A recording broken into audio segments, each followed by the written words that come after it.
नमस्कार. संत स्वामी माझा संगाती या आपल्या चॅनलमध्ये मी विलास गावरसकर आपल्या सर्वांचं मनापासून स्वागत करतो. मंडळी, खूप दिवसानंतर लाँग व्हिडिओ करण्याचा योग आलेला आहे. कारण मध्ये बरेच प्रवास चाललेले होते, उन्हाळ्याचे दिवस होते आणि धावपळीमध्ये बऱ्याचदा ते शक्य होत नव्हतं. पण ईमेल्स आणि WhatsAppवरती बरीचशी मंडळी संपर्कामध्ये होते. तर त्यांचा एक साधारण पत्रोत्तरांचं जे काही एक कार्यक्रम आहे किंवा एक असा एक व्हिडिओ पुढे करायचा आहे आपल्याला, की जे अ, वाचकांच्या नावाने आपण त्यांचं एक शंका निरसन करण्याचा प्रयत्न करणार आहोत किंवा ते काय ईमेल करतात किंवा काय मेसेज करतात ते पण सांगायचं आहे. सध्या अशी काही मंडळींचं एक एकत्रित मी नाव हे केलेलं आहे, की ज्यांचं एकच प्रश्न आहे. म्हणजे तो प्रातिनिधिक स्वरूपातला प्रश्न आहे आणि त्यांनी असं सांगितलं आहे, की कदाचित आमच्यामुळे मग सगळ्यांनाच त्याचा उपयोग होईल. अशी काही मंडळी आहेत. एक सुरेश जे म्हणून आहेत, त्यानंतर गोगटे आहेत, सुनंदाताई एक आहेत, ज्योतिताई एक आहेत आणि शरद एक क्रेझी गेलेलं आहे, किरण म्हणून एक आहे, यश एक आहेत, सुदर्शन म्हणून एक आहेत आणि एक आहे गेमिंग झोन असं काहीतरी आहे, असं ईमेल आहे त्यांचं. तर अशीही काही मंडळी आहेत. या सगळ्यांचं एक एक कंपॅरिझन मी केलेलं होतं. याचं कारण असं होतं, की त्यांचा मुद्दा एकच होता, की आम्हाला स्वामींचे अनुभव येत नाहीत किंवा जे आजकाल आपण म्हणतो व्यंकटेश स्तोत्र किंवा तुम्ही जे व्हिडिओमध्ये मी सांगितलेलं आहे, त्यातूनही आम्हाला काही अनुभव आला नाही. आम्ही 6 वेळेला, 7 वेळेला, 8 वेळेला केलेलं आहे. पण तरीसुद्धा त्याचा कुठलाच अनुभव आम्हाला मिळाला नाही. मग हे जे माध्यमांमध्ये सांगतात, ते कितपत खरं असतं? किंवा त्यांनी मलासुद्धा प्रत्यक्षपणे विचारलं आहे, की तुम्हीसुद्धा मग हे थोडेसे अनुभव एक्झॅगरेटेड सांगता का? आम्हाला तर काही अनुभव येत नाही.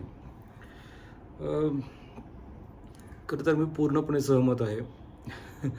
कारण आता माझी अवस्था अशी झालेली आहे, की मी तो एक निर्लज्ज झालेलो आहे. अनेक अनुभव येऊन येऊन किंवा जसं आपण म्हणतो ना, एखाद्या मुलाला खूप मारून मारून तो मुलगा कोडगा होतो, तसं माझ्या बाबतीत झालेलं आहे. पण तरीसुद्धा मी नेहमी म्हणतो, की स्वामी माझ्या अवतीभोवती आहेत किंवा स्वामी खूप काही करतात. सगळंच तुम्हाला मिळालं ना, की त्यातली गंमत सगळी निघून जाईल. त्यामुळे मी याचा फर्म बिलीव्हर आहे, की स्वामी परीक्षा बघतात. मेहनत केल्याशिवाय पर्याय नाही आणि तीसुद्धा योग्य दिशेने मेहनत केली पाहिजे. आपल्याला ही सगळी चालना स्वामी देतात, असं मला प्रामाणिकपणे वाटतं. या सगळ्या मंडळींचा मुद्दा मी अगदी रिस्पेक्ट करतो. खरंच परिस्थिती अशी आहे. मलासुद्धा बऱ्याचदा असंच वाटलं होतं, की स्वामी असं का करतात हो? बाकीच्यांचा अनुभव ऐकल्यानंतर असं वाटतं, की अरे बापरे! मग स्वामी हे त्यांच्याच बाबतीमध्ये असं का? मग तुम्ही पार्शालिटी करता का? तुम्ही मला का असं करत नाही? मी काय वाईट करतो? असं होतं ते. व्यंकटेश स्तोत्राच्या वेळेससुद्धा माझे अनुभव मी सांगितलेले आहेत, की असं नाही झालं, की 3 रात्रींचं अनुष्ठान केलं आणि एकदम डायरेक्ट काहीतरी चमत्कार झाला आणि खूप पैसे मला मिळायला लागले. मग ते असं झालं नाही ते. असं होत असेल तर खूप रेअर केसमध्ये होत असेल. कुठल्यातरी वेगवेगळ्या मार्गांमधून तुम्हाला प्रचिती यायला सुरुवात होते. मनःशांती हे सगळ्यात महत्त्वाचं आहे. आपली सगळी गाडी येऊन येऊन थांबते ती मटेरियलिस्टिक गोष्टींकडे. पैसा, कॅश किंवा माझ्याकडे किती पैसा येईल आणि किती अमाऊंट माझ्या क्रेडिटवरती होईल अमाऊंट. त्याच्यावरती आपण जास्त त्याचं सक्सेस आणि हे मोजतो. पण तसं नाही आहे खरं म्हणजे. मनःशांती पण एक प्रकार असतो. एखाद्या घटनेकडे बघण्याचा तुमचा दृष्टिकोन हा सुद्धा खूप मॅटर करतो. तो सुद्धा बदल तुमच्यामध्ये होऊ शकतो. तुमचं मन कुठेतरी शांत होऊ शकतं. असे सूक्ष्म बदल आहेत, की जे होतात आणि त्याच्याकडे जाणीवपूर्वक आपण बघितलं पाहिजे, असं मला प्रामाणिकपणे वाटतं. त्यामुळे गीतकार कैफी आजमी यांनासुद्धा असं वाटलं असेल, "जरा सी आहट होती है, तो दिल सोचता है, कहीं वो तो नहीं." जे छोटे-छोटे गोष्टी घडत आहेत, तुमच्या आयुष्यात कदाचित काही माणसं येत असतील, कदाचित काही प्रसंगाने तुम्हाला शिकवणूक मिळत असेल, काही गोष्टींमध्ये थोडासा बदल होत असेल, सुधार होत असेल, तर कदाचित ही गोष्ट तुमचे गुरु किंवा तुमचे जे काही मेंटॉर्स आपण म्हणतो आध्यात्मिक भाषेमधले स्वामी असतील किंवा व्यंकटेश सूत्राचं पठण केल्यामुळे असेल कदाचित, तर ते होऊ शकतं. जरा सी आहट होती है तो दिल सोचता है कहीं वो तर नाही. हे आपण त्या गोष्टींचा मी नंतर बारकाईने विचार करायला लागलो, की या ज्या गोष्टी घडतायत ना, त्या कदाचित स्वामींमुळे घडत असाव्यात. प्रवासातही आजकाल माणसं खूप भेटतात. माझे आधीच्या व्हिडिओजमध्ये तुम्ही बघितलं असेल. खूप चमत्कारिकरित्या भेटतात. म्हणजे हे कसं शक्य होतं? अगदी काल परवासुद्धा एक गोष्ट अशीच घडली. मी ते नंतर कधीतरी शेअर करीन. पण हे अचंबित करणारी गोष्ट होती. म्हणजे त्याला खूप जास्त ते आश्चर्य वाटलं, की हे कसं काय बरं जुळून आलं? मग त्याला मी नंतर हळूच सांगितलं, की हे असं-असं घडतं बाबा आणि ह्याला करता-करविता आपले गुरु असू शकतात, स्वामी असू शकतात. कारण इतक्या मोठ्या जगामध्ये एक समविचारांची आणि ही माणसं कशी भेटत असतील? इतकं जग मोठं आहे. बाहेर पडल्यानंतर इतके हजारो वेगवेगळे लोकं तुम्हाला भेटतात. वेगवेगळ्या ठिकाणी, वेगवेगळ्या मूडमध्ये जाणारी लोकं असतात. पण ती फिरून-फिरून तुमच्याबरोबर तुमच्यापर्यंत कसे पोहोचतात? तुमची वेव्हलेंथ कशी जुळते? तुमची गाठ त्यांच्याशी कशी पडते? हे नक्कीच विचार करण्यासारखे आणि हे किमया गुरु करतात. म्हणून मग आपल्या ज्ञानेश्वर माऊलींनी सुद्धा सांगितलेलं आहे, अजय सोनियाचा दिनू, वर्षे अमृताचा घनी, हरी पाहिला रे, हरी पाहिला. दर्शन झाल्यानंतर, भगवंताचं दर्शन झाल्यानंतर किंवा ती अनुभूती घेतल्यानंतर आज सोनियाचा दिन आलेला आहे. खूप आनंद झालेला आहे आणि हा आनंद म्हणजे कसा आहे, तर तो अमृत जणू काही पसरतंय, अमृत जणू काही झिरपतंय. इतका प्रचंड महत्त्वाचा तो आनंद आहे. पण ते बघायला अनुभूती, भगवंताची अनुभूती म्हणजे नेमकी काय आहे? कसा असतो तो भगवंत? कोण असतो तो भगवंत? कुठल्या रूपात तो भगवंत असतो? पण ते बघण्याची दृष्टी आपली असली पाहिजे. म्हणून आपल्या सगळ्या संतांनी जे सांगितलेलं आहे ना, की नामस्मरण हा त्याचा एक उत्तम उपाय आहे.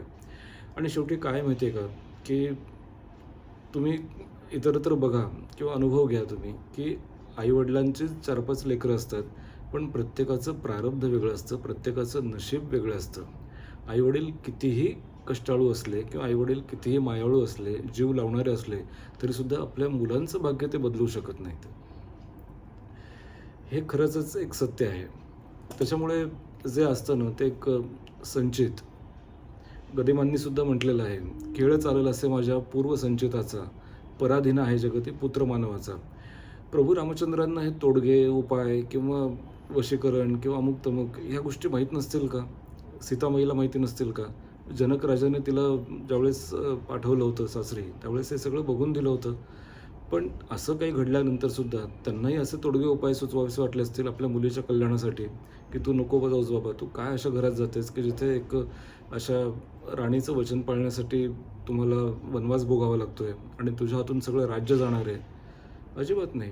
त्यांनी कुठेही इंटरफेअर केलेलं दिसत नाही. म्हणजे आपल्याला ते रामायणात तसं काही बघितलेलं नाही आहे. त्यामुळे हे कसं होतं, की गरिबांनी ते अचूक ओळखलेलं आहे. "माय कैकयी ना दोषी, नसे दोषी तात, राज्य त्याग काननी यात्रा, सर्व कर्मजात. खेळ चालेल असे माझ्या पूर्वसंचिताचा, पराधीन आहे जगती पुत्र मानवाचा." त्यामुळे आपण फक्त या जन्मामध्ये तुमच्या वाट्याला जे आलेलं आहे, प्रारब्ध म्हणून जे आपण म्हणतो ना, त्याला आपण ते म्हणू शकतो, की अनेक जन्मजन्मांतरीचं जे काही आहे, जे संचित आहे, त्याचा उपयोग कुठे ना कुठेतरी या जन्मामध्ये आपल्याला होतो.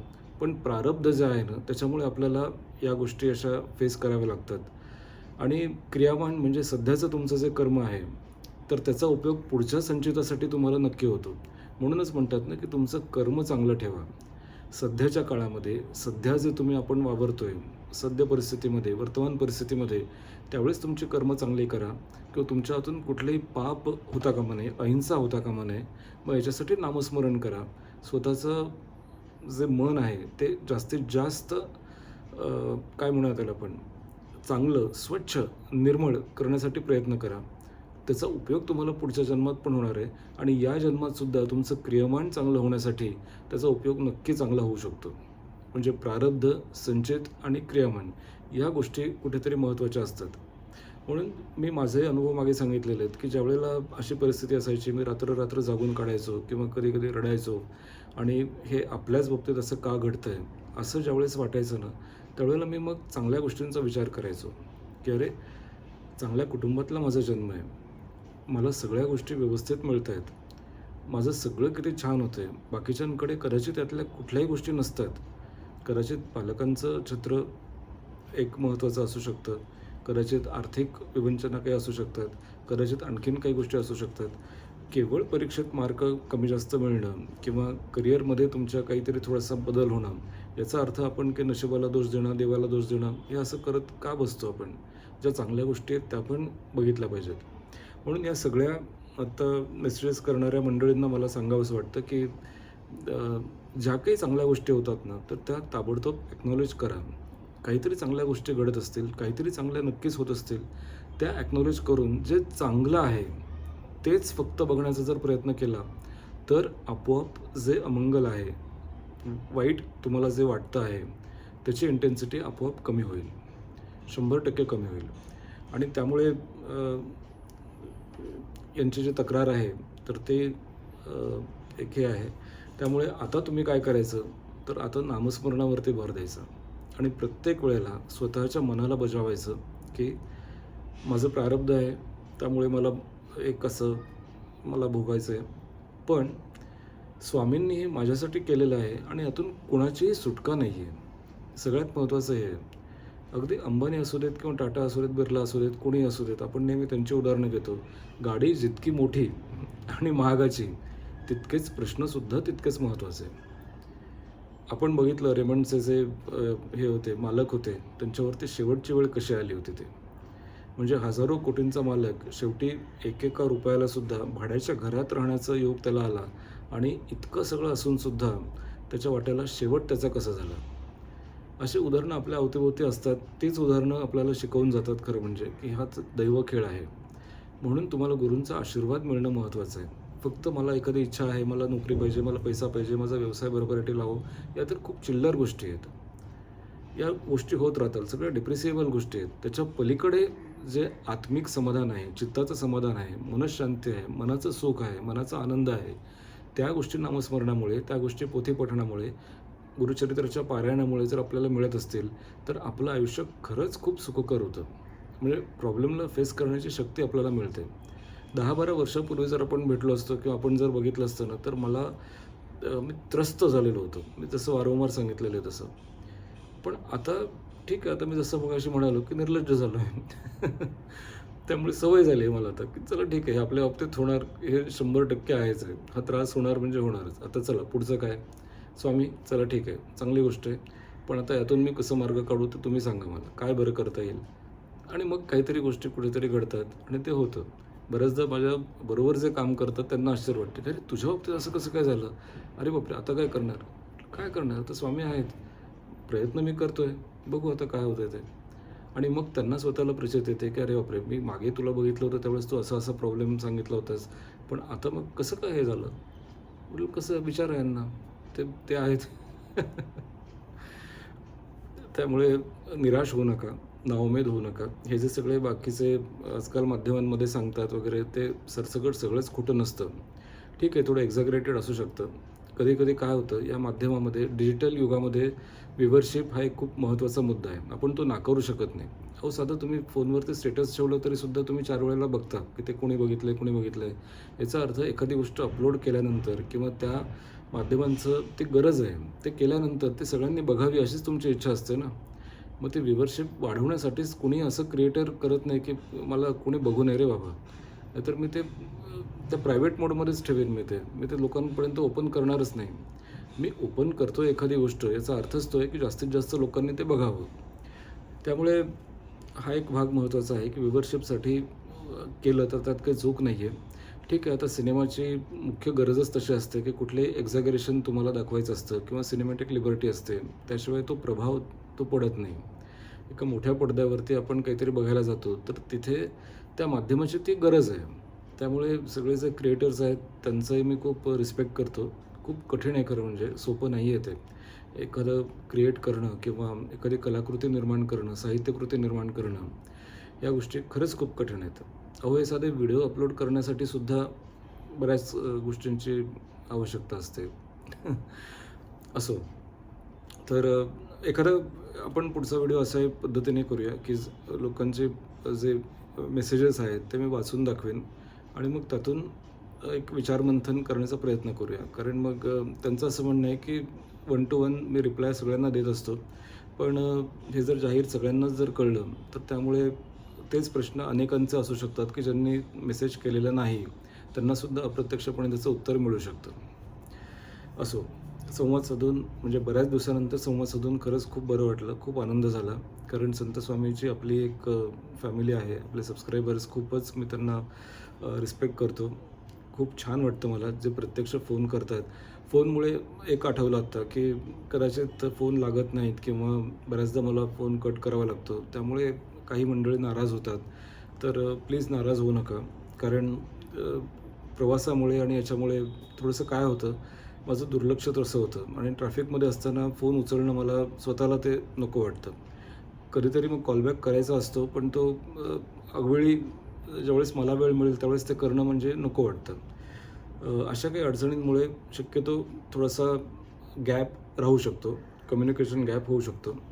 पण 4 तास, 8 तास, 12 तास, 24 तास, 48 तासात नक्कीच मी मेसेजला रिप्लाय पण करतो आणि तुमच्या सगळ्या शंकांचे समाधान करण्याचा प्रयत्न पण करतो. माझ्याकडे काही सगळेच उत्तर असतात असं नाही आहे. काही विवाहांच्याच समस्या मंडळी सांगतात किंवा अशा अनेक समस्या आहेत. काही सेक्शुअल डिसऑर्डर्सच्या बाबतीमध्ये सुद्धा काही गोष्टी आहेत. तर हळूहळू आपण जसा वेळ मिळेल तसं त्याच्यावरती भाष्य करूया. पण नंबर्स अवेलेबल असतात एवढं खरं आहे. मेसेजला रिप्लाय मी नक्की देतो. त्यामुळे कृपया गैरसमज करून घेऊ नका. फक्त रेंज नसते किंवा कधी-कधी काहीतरी विलंब होऊ शकतो. अशा वेळेला फक्त जरा समजून घ्या. व्हिडिओ शेअर करा. आपली फॅमिली हळूहळू ग्रो होते आहे आणि हे असेच ग्रो होऊ देत, अशी स्वामींच्या चरणी प्रार्थना करूयात. आणि आपल्या सगळ्यांना आत्ता हे जे सगळे मेसेजेस मी वाचले, ह्या सगळ्यांना आणि बाकीच्यांनासुद्धा जे हवं आहे ते सगळं व्यवस्थित मिळू देत. कर्मयोग फॉलो करण्याची त्यांना एक उत्तम सवय लागू देत आणि स्वामींचं लक्ष सगळ्यांकडे माझ्यासकट आपल्या सगळ्यांकडे असू देत, अशी मनापासून प्रार्थना करतो. पुन्हा नवीन अनुभवांसह नवीन व्हिडिओमध्ये भेटूया. तोपर्यंत नमस्कार.